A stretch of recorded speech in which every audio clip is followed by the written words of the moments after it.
Takes heavy sack to sign up for this contest. The Long Walk is bleak, desolate, deeply depressing, and absolutely amazing. If Sinners wasn't in the conversation, this would easily be the best film this year.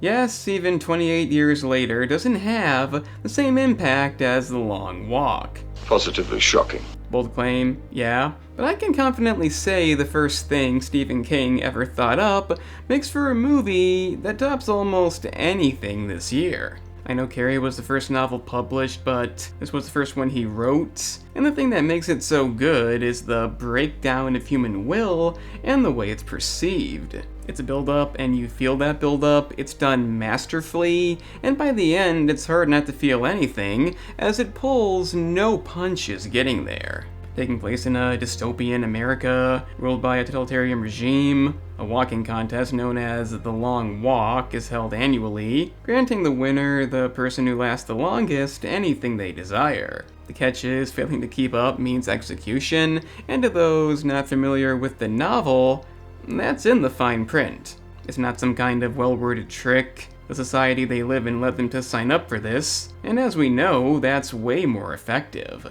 It adds a whole new layer beyond mindless killing, allowing them to bear some responsibility, and that's where the message comes in. No, nobody had to be there, but it was done through desperation. The opening of the movie shows our lead Garrett saying goodbye to his mother, knowing it may be the end. And while you may question why he'd do that, the movie's narrative basically spells it out. You have a cheerful beginning that slowly fades into despair, a variety of unique characters, the comic relief, the asshole, the person who sees the best side of things, and pretty much all of them avoid the one-note trope, being given a number of layers, the reasonings for acting the way they do, and pretty much nobody has an unsatisfying conclusion. If they don't go out early, they leave some kind of impact, nobody feels irrelevant, and seeing these individuals' mental decline as the overall tone fades from optimistic to bleak is an idea that circles back to why they're there despite the odds. Definitely gives off Squid Game vibes,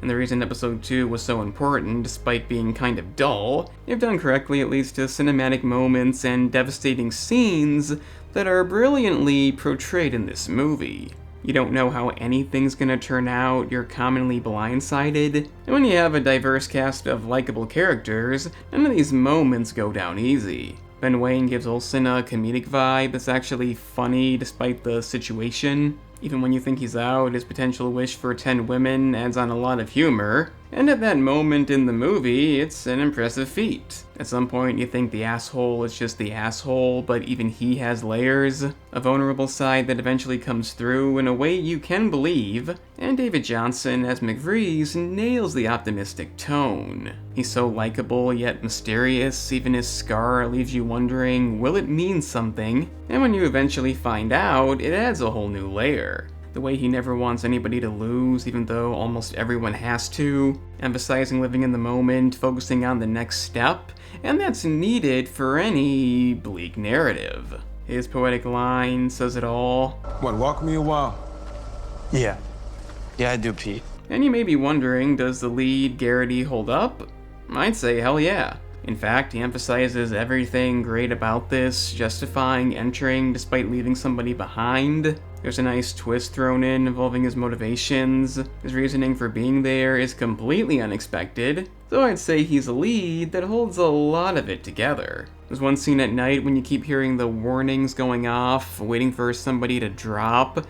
It's so immersive. And even the warning system is effective, as the established 3-warning limit is consistent no matter the reason. Let's just say a number of things happen to make contestants stop moving, and it doesn't matter, it's still 3 warnings, and that's how you don't break immersion. That and not overcrowding it with notable names. The only one is Mark Hamill as the Major. He may be desperately fighting irrelevancy, but I'd say he nails it. Not the highlight or anything, but for the role given, it's about what's needed. The fact is, nobody's irrelevant in this, everyone has something to add, the revelations, the impact they leave, and that's such an accomplishment. It all ties together with a conclusion that perfectly embodies what the movie is, something some may not agree with, but given you've seen it, think about who that character is, what he represented, what the ending meant. You put enough thought in, and you realize how poetic this is.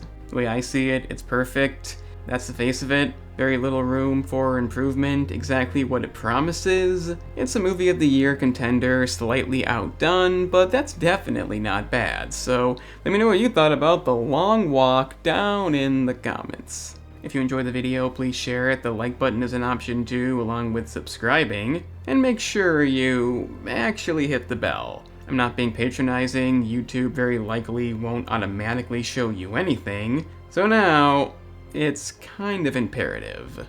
I'm the analyst, and remember kids, dystopian America sucks.